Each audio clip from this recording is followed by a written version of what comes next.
Hi everyone, today we will talk about how to fix or how to solve Messenger group chat problems and error.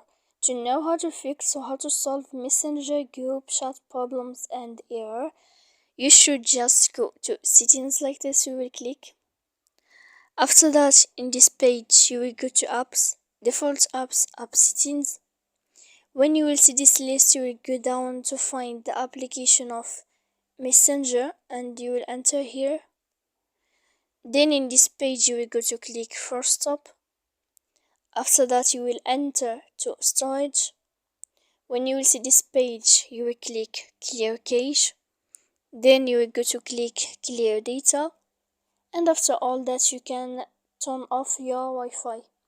So please don't forget to support us by like and subscribe. See you next time in another video.